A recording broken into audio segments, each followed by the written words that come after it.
do Brasil e do mundo. E esta é mais uma edição do BMC Connection, um programa que vai trazer vários cenários, vários assuntos que estão acontecendo no mundo e de que forma eles impactam no dia a dia do investidor. Tudo de forma descontraída, num bom bate-papo. E a edição de hoje tem 2 convidados super especiais. Eu quero dar as boas-vindas para o Nicolas Farto, ele é especialista em renda variável da Renova Invest e é um super especialista, um gênio que está aqui com a gente hoje. Obrigada, Nicolas, por aceitar nosso convite. Obrigado eu. Legal. Léo Monteiro também está com a gente. Léo é analista da Research da Ativa Investimentos. Obrigado também por estar conosco, trazendo todo o teu conhecimento e toda a tua experiência. Obrigada, seja bem-vindo. Obrigado, Giovana. Obrigado, Nicolas. Sempre bom aí conversar com vocês. Bom, o que a gente percebe é que várias empresas de pagamentos online estão começando a oferecer produtos e serviços que até então eram oferecidos por bancos. De que forma que isso vai impactar o mercado? De que forma isso vai criar uma nova concorrência, um novo cenário de concorrência, né? Os bancos vão ter que correr atrás? Essas empresas vão virar bancos? São perguntas que a gente pode se fazer. Quem ganha com isso? Claro que é o cliente, o usuário, que vai ter aí uma gama de produtos oferecidos, taxas mais competitivas, de repente, e é isso que a gente vai falar com os nossos convidados. Rapazes, eu já vou colocar vocês na fogueira. Eu tenho um exemplo aqui, o PayPal, que no ano passado ele lançou aí uma capacidade, né, a possibilidade de negociar criptomoedas, e agora está explorando formas de permitir que os usuários negociem ações individuais nas suas plataformas. Recentemente até contratou aí um veterano da corretagem, o Rick Hagen, para fazer parte dessa mudança que era da All Invest. E assim como ela, várias outras empresas. Como vocês veem esse cenário? Vocês já sentiram essa mudança das empresas de pagamentos? Eu acho que isso é um fenômeno assim, que já está evidente no mundo e aqui também. Eu acho que é algo que está sendo, inclusive, estimulado pelo Banco Central, seja com o Pix ou com o Open Banking, né? E eu acho que é um caminho sem volta. Eu nem chamaria de desbancarização, né? Eu acho que seria mais uma flexibilização do sistema financeiro, porque, no final das contas, se você tem uma carteira digital ou alguma fintech, uma flexibilização nos meios de pagamento, eu acho que, no final, ele sempre ainda vai continuar precisa de um banco por trás, assim, mesmo que não seja um bancão, mas eu acho que o sistema financeiro requer que ainda exista um banco, né? Eu acho que a questão toda é a redução de papel moeda na economia, e eu acho que é uma tendência que deve se perpetuar e se acentuar aí para frente. O que você acha? Tu concorda com ele, Nicolas, que os bancos não vão perder tanto espaço assim?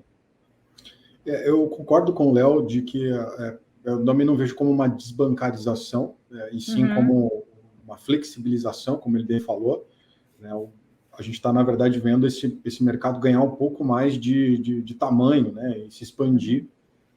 Acho que, como o Léo falou também, a gente acaba precisando da figura de um banco, em última análise, né, até para fazer a compensação dos pagamentos, né, mas, de certa maneira, é a expansão daquilo que já existia, né? Acho que tudo começa ali atrás com os e-commerce e os gateways de pagamento, né, que primeiro surgiram ali como as alternativas a esses pagamentos na internet, e depois as carteiras digitais que vêm fazendo esse trabalho. A gente vê na China, né, lá o Alipay domina, né, inclusive tivemos aí essa discussão sobre que tamanho que o Alipay pode ou não ter, e o governo chinês preocupado sobre o tamanho que isso está tomando ali no território.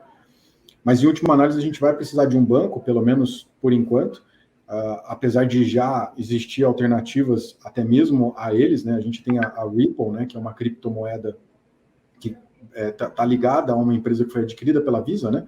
A Visa também tem feito aí uma operação, acho que é Currency Cloud, né, se eu não estou enganado, e a Ripple é uma criptomoeda que, em tese, né, poderia trazer aí uma alternativa a isso, mas eu concordo muito com o Léo, é a expansão daquilo que a gente já tem.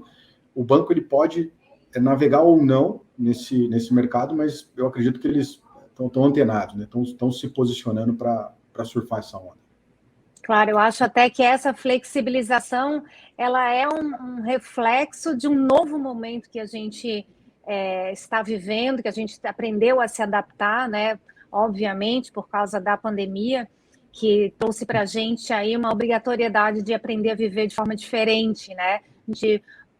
E muitas empresas também ganharam com isso, né? Criando novas oportunidades, novos produtos, como delivery, como compras online, então bombou, né? A gente viu várias empresas aí quadruplicando suas receitas por causa disso. Nós, consumidores, né, precisamos aprender a lidar mais com a tecnologia e a gente aprendeu a se adaptar com a facilidade que isso nos proporciona. Eu acho que essa flexibilização que ambos falam, que vocês falaram, que é melhor do que falar desbancarização, concordei, mostra isso. A gente precisa de mais facilidade para o nosso dia a dia, né? Nicolas falou até ali do Visa, que também está com oferecendo o cryptocurrency, né? Currency Cloud. E também fornecendo aqui soluções inovadoras de câmbio para pagamentos internacionais. Ou seja, as pessoas querem fazer as coisas sem sair do lugar, né? Pega o telefone, abre o aplicativo, o computador abre o aplicativo e faz o seu pagamento, faz a sua transferência, enfim, compra uma criptomoeda, faz investimento. Então, isso é muito positivo, né, Léo? Agora, Giovana, essa flexibilização não significa que os bancos, pelo menos não os bancos tradicionais, né, não vão sofrer. Eu acho que, na verdade, isso é iminente. Eu acho que essa flexibilização, na verdade, ela vem para trazer mais competição para o sistema financeiro. Eu acho que, no final de tudo, isso é positivo. A gente tem ali o Banco Central, como eu disse antes, ali com algumas iniciativas, o Open Banking, que se torna Open Finance, né? Eu acho que é um baita incentivo para as fintechs crescerem, oferecerem produtos e facilidade nos meios de pagamento aí. Um exemplo aí que eu acho interessante, que não diria como revolucionário, mas que acho que o consumidor vai sentir, vai perceber na pele, vai ser, por exemplo, aí a nova etapa do Open Banking aí que vai ser instaurada agora aí no final de outubro, que vai facilitar justamente o pagamento ali com as PISPs, né? Por exemplo, você vai conseguir fazer um pagamento, comprar um iFood sem necessariamente entrar no seu aplicativo do banco. Então, a forma como você faz transferências hoje, ou pagamentos, ou compras, vai mudar. E eu acho que isso, como eu disse antes, é uma tendência que cada vez mais veio para ficar e para simplificar a vida do usuário. Verdade. Nicolas, você acha? Eu concordo, o Léo está certo. Eu acho que a gente vai ter, sim, bastante concorrência, né? Essa frente, ela vai necessariamente provocar os big players aí a se reinventar, né? Como ele falou, o Open Bank vai colocar uma série de fintechs aí em pé de igualdade com esses grandes bancos, e isso vai além do sistema de pagamentos. A gente tem também produtos financeiros, investimentos, enfim, empréstimos, né? Isso já acontece lá fora, né? No Alipay mesmo, lá na China, você não faz só compras, né? Você também consegue fazer investimentos, enfim, uma série de produtos que, na minha visão, com certeza vão acabar se integrando, né? E eu ainda coloco uma lenha aí na fogueira, vou falar de novo de criptoativos, porque a gente tem aí uma série de bancos centrais já desenvolvendo, ou em vias de lançar até as criptomoedas dos bancos centrais, as CBDCs. Saiu até um relatório, né, na semana passada, bem interessante, falando sobre o projeto das CBDCs e qual é o impacto disso para os bancos. A princípio, isso não deve ser tão positivo para os bancos, mas, de qualquer maneira, essas CBDCs elas vão se integrar cada vez mais, vai ficar cada vez mais fácil você fazer essa transação, né? E a alternativa às CBDCs, que são as criptomoedas descentralizadas, elas vão ficar cada vez mais acessíveis também. Então, concordo, o Léo está certo. Eu vejo também isso como sendo um baita de um incentivo aí para concorrência. E no final, quem acaba ganhando é a ponta final, é o consumidor, é a empresa que vai, né, fazer essa transação. Enfim, são novas maneiras que vão facilitar, né? Os bancos estão ficando mais jovens, será? Porque a gente tem uma imagem de banco que era sisudo, que era aquilo, ia para o banco físico, né? Estou falando, ia para a fila do banco, era atendido pelo gerente, tinha essa atividade muito presencial, né? Então, os bancos precisaram realmente se renovar. Isso é bom, dá um ar, um oxigênio aí para o setor bancário, não é? Com certeza, eu acho que os bancos que não se renovarem vão ficar para trás, né? Tem gente no mercado que brinca ali que os bancos querendo se passar por jovem que nem um vovô andando de skate, né? Mas eu acho que é muito disso. Eu acho que a gente viu, por exemplo, ali, alguns meses atrás, o Itaú lançou o Itaú Day e mostrou várias iniciativas de como o banco pretende se modernizar. A gente tem ali o IT, que nasceu como uma carteira digital, hoje é quase como um banco digital, né, para o Itaú. A gente tem o Next no Bradesco, então eu acho que os incumbentes dos bancos tradicionais, eles já estão atentos para essas mudanças e eles sabem que, na verdade, já até estão sentindo na pele, em perda de market share em algumas linhas de crédito, que se não acontecer as mudanças, que se não houver modernização, eles vão ficar para trás. Eu concordo. Eu até diria o seguinte, eu estava curioso, né? Aqui em São Paulo a gente usa muito o serviço da Rappi, né? Rappi ou Rappi, me esqueci agora, mas enfim. E eu sou um usuário e eu já percebi eles, por exemplo, se transformando também, né? Num meio de pagamento. Eles estão lançando o cartão de crédito próprio. Então, dá para ver esses aplicativos, iFood, Rappi, todos eles entendendo que ele já tem, ele já liga essas duas pontas, o consumidor final e a empresa, e ele já começa a ter o nosso histórico, já começa a ver ali o nosso cartão de crédito está lá. O nosso cartão de crédito acaba virando um token, né? Criptografado, enfim, para garantir as seguranças. E no final das contas, essas empresas todas vão fazer frente, né, aos bancos, a esses meios de pagamento. Então, vai ser interessante ver essa disputa e as novas possibilidades que isso vão trazer. Exatamente. A gente também tem o WhatsApp também, que agora já aceita pagamento pelo aplicativo, né? Exato, são vários produtos e serviços já disponíveis para a gente, e uma comparação, não sei se eu que sou muito antiga, mas uma comparação interessante é que a nossa carteira antes era gordinha, né? Andava com aquele talão de cheque grande, andava com 3, 4, 5 cartões. Hoje não, hoje você emagreceu a sua carteira tendo um cartão só. Como o Nicolas falou, um cartão já vira um token ali que faz todos os serviços que você precisa. E, claro, com certeza a praticidade vindo para a nossa vida e a gente já se adaptando com essa vida mais ativa, né? Mais fácil, mais prática, rápida, porque a gente quer ter mais tempo para a gente ficar em casa, com a família, com os filhos, passear. Eu acho que essa praticidade, ela reflete direto na qualidade do nosso dia a dia, né? Sim, eu acho que também tem um aspecto de segurança, né? No final das contas, quando você usa, né, sempre o mesmo aplicativo, acaba que fica um pouco mais confortável, né, um pouco mais conveniente para a gente, usa o mesmo aplicativo, a gente acaba, né, se sentindo mais seguro. Eu já tive problemas com esses aplicativos, quando fiz algum pedido ou outro, e no final eu fui reembolsado, né, tive alguém a quem pude me reportar, enfim. Então, esse aspecto de segurança se alia também à conveniência, né, à economia de tempo e tudo mais. E, enfim, não tem volta, né, o caminho é um caminho que não volta mais. É verdade. Tem uma informação aqui do Santander também, que é o segundo maior banco da zona do euro em valor de mercado, né? Ela também, a questão de algumas semanas, revelou aí para o mercado que a sua fintech de pagamentos, o Pago NXT, vai passar a atender clientes em 30 países da Europa com a marca GetNet, né? Isso já vem de alguns meses ela fazendo essa migração e, claro, buscando novos clientes, indo para o mercado atrás de ampliar a sua carteira de clientes, justamente para não ficar para trás e não esvaziar aí, né, a sua carteira. Então, os bancos estão indo atrás, fazendo corpo a corpo. Acho que no caso do Santander foi também uma reorganização societária ali, teve o spin-off da GetNet ali, fizeram a listagem. Eu acho que teve esse ponto ali de um valuation mais atrativo também, mas com certeza, eu acho que fazendo até um adendo aqui, o Nicolas disse sobre segurança, acho que também tem a questão de custo, né? Trazendo mais para o Brasil aqui, a gente teve o Pix ali que olhando para como o sistema de pagamentos funcionava antes, com alguns intermediários ali para você fazer um tipo de transferência, tinha ali o processador de cartão, a maquininha, o mercado de adquirência, e agora com o Pix você elimina todos esses intermediários, facilita, agiliza essa transação, né? E pensar que antes a gente, quando tinha que fazer uma transferência depois de 4 horas da tarde no final de semana, você só recebia no outro dia útil, e hoje você tem essa praticidade de 24 horas, 7 dias por semana, sem custo para a pessoa física fazer transferência, né? Eu acho que isso tem inúmeras vantagens, mas eu acho que a de custo e praticidade, eu acho que também é algo essencial aí. É verdade.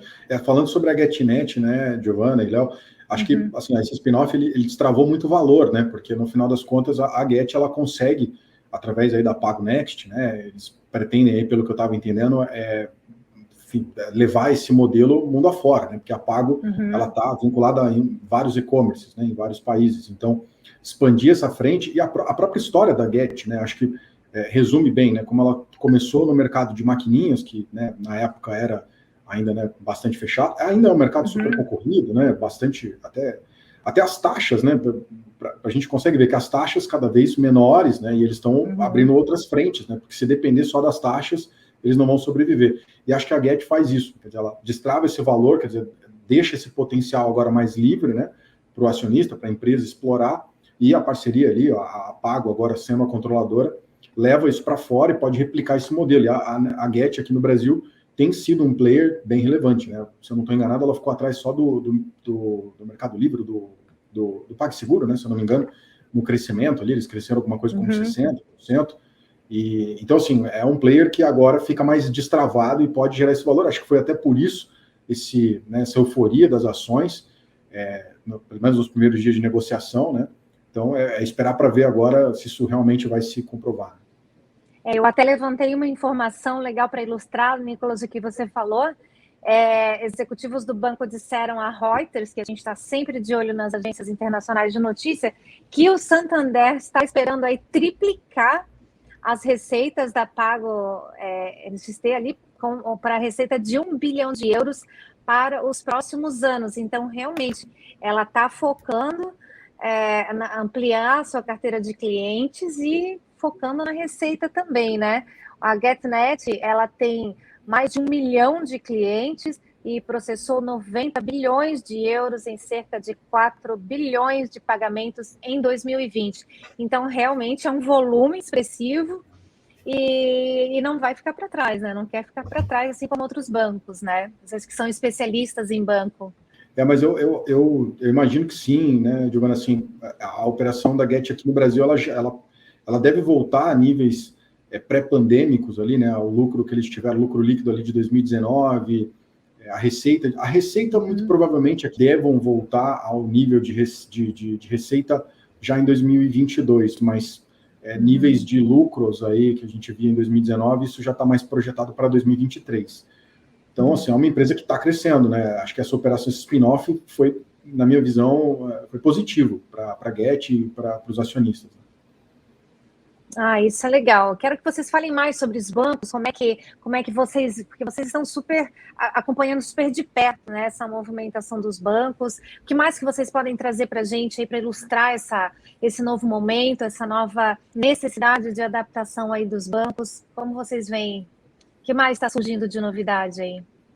Olha, eu acho que algo importante que a gente pode listar aí de mudança que a gente vê os bancos fazendo, né?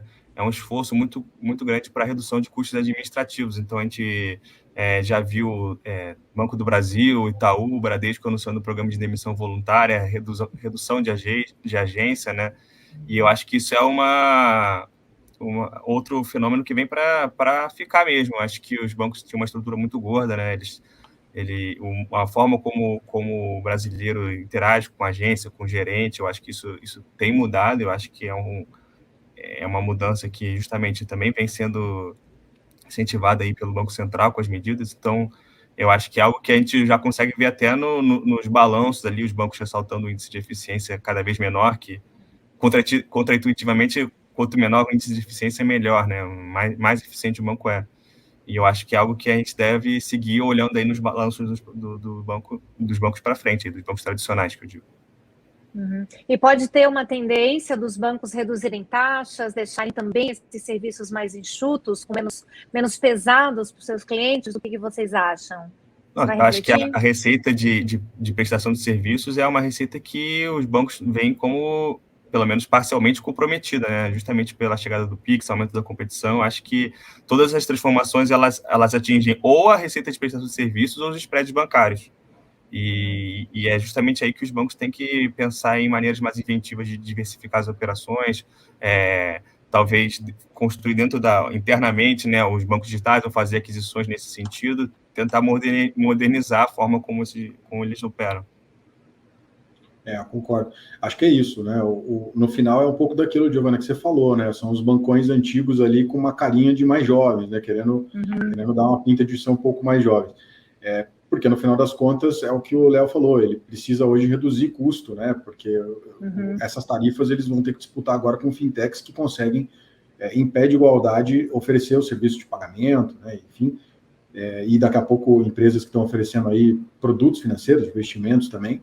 E aí sobra muito pouco, né? Eles vão ter que se reinventar mesmo. E aí fica aí um pouco da pergunta, né? De como que eles vão se reinventar nesse meio, nesse novo ambiente, né? Ou com o Open Bank, aí a coisa vai ficar até mais complicada para eles, né?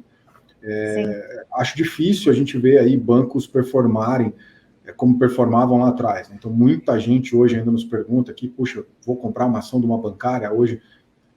Acho legal de ter, lógico, a gente, né, gosta desse tipo de papel também na composição, mas de qualquer forma, assim, não são mais os papéis que a gente compra pensando em ter ali grandes mudanças de preço, né? Dá para imaginar que a gente vai ter aí o custo de capital, né, como uma remuneração para o acionista, mas imaginar que essa empresa vai dobrar o valor da ação dela, assim, dependendo, claro, da notícia, da aquisição que ela fizer, da frente que ela abrir, ela pode, lógico, se diferenciar bastante. Eu ainda acho que a gente vai ter muita notícia a respeito de cripto. Esse ETF que inaugurou ali nos Estados Unidos deve abrir uma porteira. Aqui no Brasil a gente já tem alguns movimentos do próprio Itaú fechando a parceria com o mercado Bitcoin para tokenizar dívidas. Isso já já aconteceu no passado aqui no próprio BTG. Eu estou curioso para ver se vai surgir alguma alternativa para esse lado, né? E a exemplo aí do que a Visa fez com a Currency Cloud. Enfim, por aí. Quero complementar, Nicolas, o que tu estavas falando aí sobre essa ETF de Bitcoin.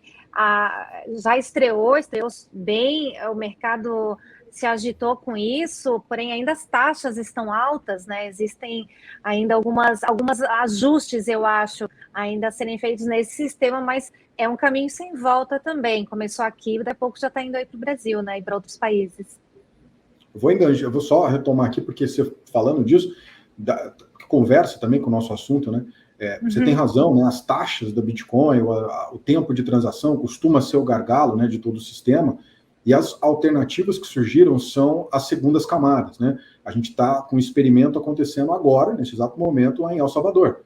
Eles têm um outro layer, né, da blockchain, que são as carteiras que a gente chama de Lightning Network, né? Quer dizer, uma outra camada ali que você tem quase que um cartão, entre aspas, pré-pago, que você vai carregar. Então aí o tempo de transação é quase que instantâneo. No final das contas, a minha opinião, né, a minha visão é de que o banco vai acabar caminhando para alguma coisa parecida com isso, em que ele te oferece um ambiente para você fazer esse tipo de negociação. Eu mesmo já uso aqui alguns players que estão testando cartão de débito. Eu vou lá, pago meu almoço, meu saldo em Bitcoin já é convertido na hora, né? Mas veja, eu não estou negociando na blockchain, estou negociando aí dentro de um ambiente de segurança, que poderia ser o Alipay, que poderia ser o PicPay, que poderia ser o PagSeguro, enfim.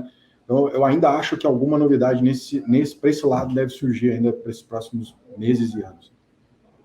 Eu acho que sim. Eu até esses dias, vou ilustrar nossa conversa, que esses dias eu fui numa liquor e comprar um vinho e vi uma maquininha como dessas de ATM, de caixa eletrônico, faltou a palavra, de Bitcoin. Achei bastante interessante. Acho que é isso também. Acho que está na mesa, né? Está na pauta, principalmente aqui do presidente Joe Biden, esses dias que organizou um encontro com mais outros 30 países para discutir aí a regulação. Falta ainda uma regulação, porque o que a gente vem acompanhando, a gente acabou entrando no assunto de criptomoedas, cryptocurrencies, mas é super dentro do que a gente está falando também.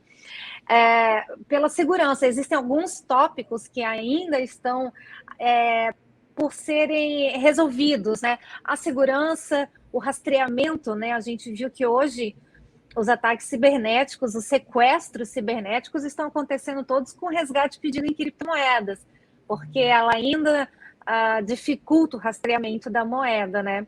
Lavagem de dinheiro também, aqui o FBI está na cola desses hackers e na cola de quem negocia muito criptomoeda por causa da lavagem de dinheiro. Então, está na pauta essa regulação, e o Brasil também está dentro desse grupo, né?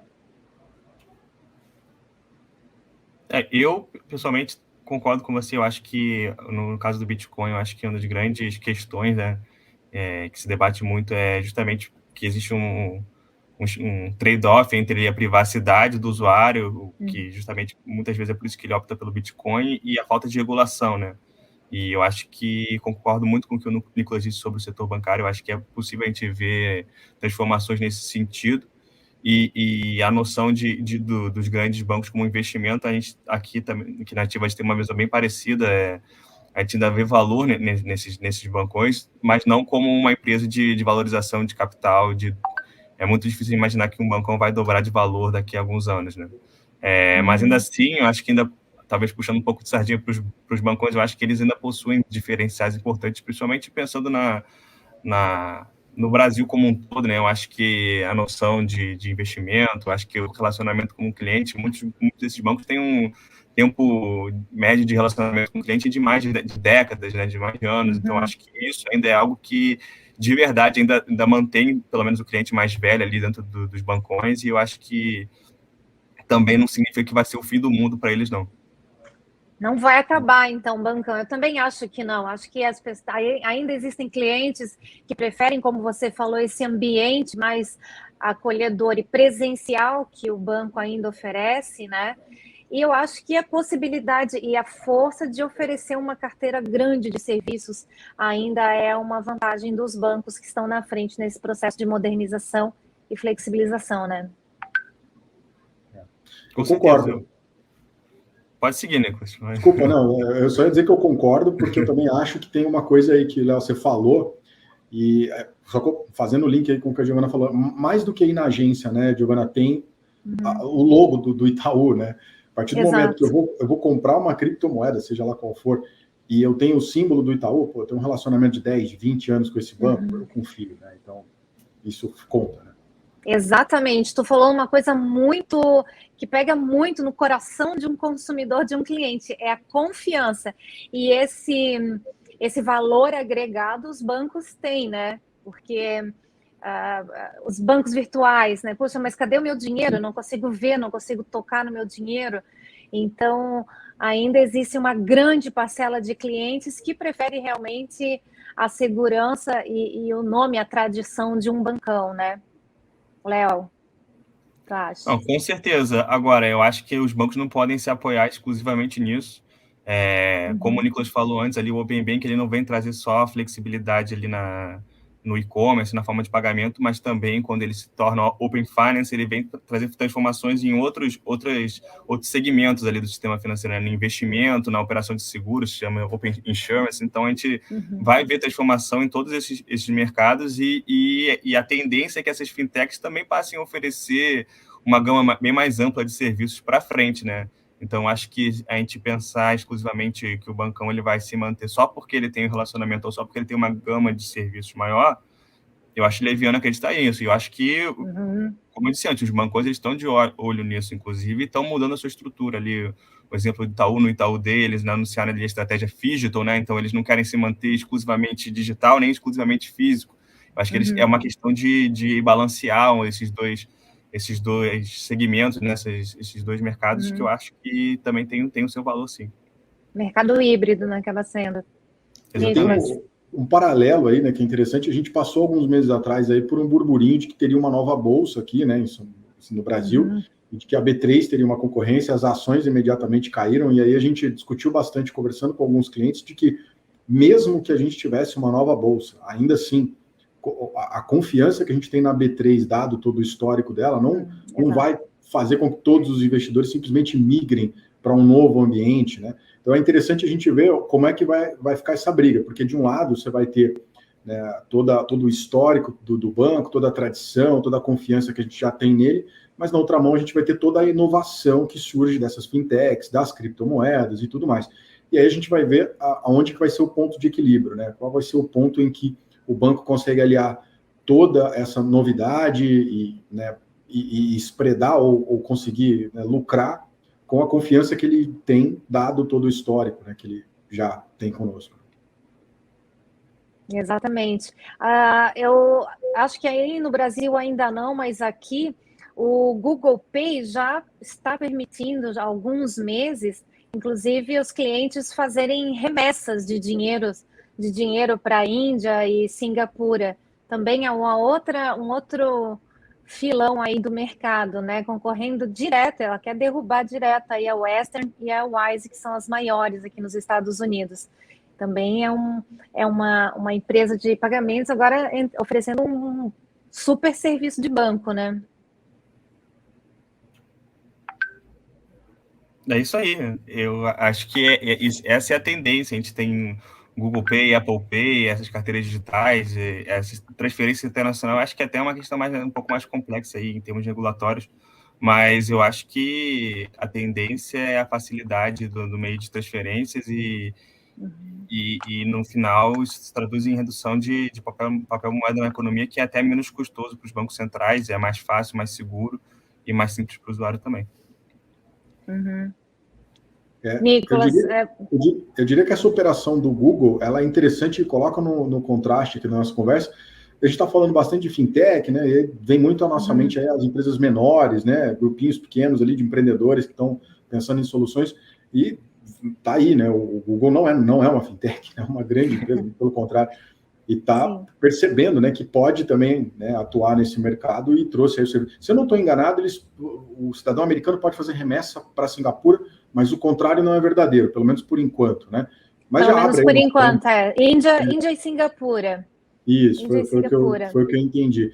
Mas, de qualquer maneira, gente, é o Google, né? E imagina, se ele consegue abrir essa frente, a gente tem um bom competidor aí na mesa. E nos faz imaginar como é que vai ser esse sistema daqui a 30, 40, 50 anos, né? Não, eu tenho um dado interessante para vocês dois sobre essa movimentação do Google Pay. O Google Pay quer expandir o seu recurso de remessas para 80 países, né, em que a Wise opera, e mais em um segundo momento para as 200 nações, os 200 países que a Western Union opera também. Então, ele está na cola, né? Ele vai para frente, vai para cima. Acho que é isso aí. Acho que é uma estratégia agressiva aí de ganhar market share, de competir com justamente como você falou, com a Western, com a TransferWise, e eu acho que, como o Nicolas falou ali, eu acho que a tendência, a transformação é essa. É isso aí. Eu tenho uma outra informação legal para essa nossa conversa aqui, que eu li essa semana, foi ontem, que a Via, ela avança para uma região certa ali do país, do Brasil aí, para buscar clientes digitais e clientes sem bancos, que é o Amazonas, né? A Via, dona da Casas Bahia e do Ponto, vai abrir 27 lojas em 8 municípios do Amazonas até o primeiro trimestre, tal, e ela vai buscar oferecer também serviços aí de serviços financeiros para essa população que não tem uma conta em banco, que não tem uma atividade bancária mais ativa, né? Então, também essa turma do varejo ainda traz também desses clientes de potencial, né? Não, e eu acho que você tocou num ponto interessante, e aí eu lembro que a primeira coisa que eu disse aqui no nosso bate-papo é justamente por isso que eu não chamaria de desbancarização, né? Exato. Eu acho que ainda acho que quando a gente fala das capitais, aí é difícil de imaginar aí que ainda tem muita gente no Brasil que não tem uma conta bancária, que não só usa o dinheiro, guarda o dinheiro embaixo do colchão, então eu acho que na verdade, a tendência é a bancarização, as pessoas terem mais, entrar dentro do sistema financeiro, a agilidade, a praticidade, e eu acho que é justamente o processo de bancarização se dá nessas regiões de menor acesso, né?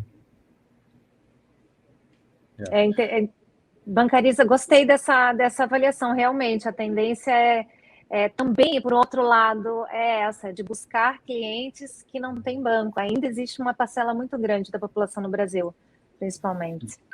É verdade, e até, Giovanni, isso que você comentou, né, vai muito em linha com lá na China, né? Lá na China, boa parte da população rural, inclusive, já usa, né, o Alipay, já usa um meio de pagamento aí digital, né? Lógico, por lá você tem um governo, né, centralizado, um pouco mais fácil, não sei se fácil é a palavra, mas enfim, um pouco mais prático, talvez, pulverizar isso para lá, mas aqui no Brasil, você tendo aí as varejistas, e se eu não estou enganado, acho que todas as varejistas hoje têm algum banco digital ali dentro já da estrutura, até porque tem todo o cadastro dos clientes, enfim, E essas empresas aí vão acabar ajudando, né, nesse movimento de, como o Léo falou, de bancarização, né, de integração dessas pessoas que estão hoje fora do sistema financeiro ao sistema financeiro tradicional, e aí é um caminho sem volta, né?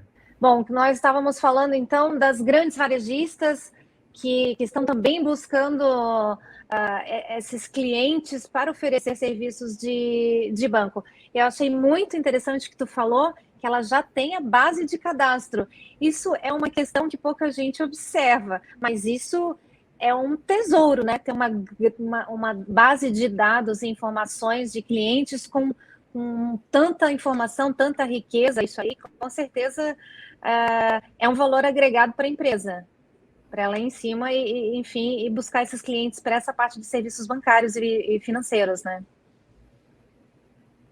Sem dúvida, eu acho que na economia que a gente vive, eu acho que o grande diferencial é a informação, né? A base de dados, eu acho que tem um seu valor enorme. E até fazendo um paralelo ali com Santander e GetNet, eu acho que também, né, dentro dessa operação, acho que uma das grandes vantagens, se você olhar ali para toda a operação dos bancos tradicionais, se ter dentro da sua estrutura uma instituição de meio de pagamentos, né, no setor de adquirência, apesar de ser um setor que vem contando uma série de desafios ali, como o Nicolas falou, vem perdendo taxa, vem caindo aí nos últimos anos, justamente porque ele consegue ter acesso a uma penetração ali no comércio e uma base de dados grande para trazer esses clientes que usam as maquininhas para dentro do banco. Então, eu acho que isso tem um valor enorme. Sim. Nicolas, o que você acha? Eu concordo. Um dos maiores ativos que a empresa pode ter hoje são as informações, né? Isso tá mais do que dado. E aí, acho que é um pouco também do que o Google percebeu, né? O Google tem hoje acesso a maior parte da população hoje, pelo menos em algum momento, vai ter contato com algum serviço do Google. As varejistas estão mais ou menos nesse mesmo... Né, essa batida aí. Principalmente aqui no Brasil.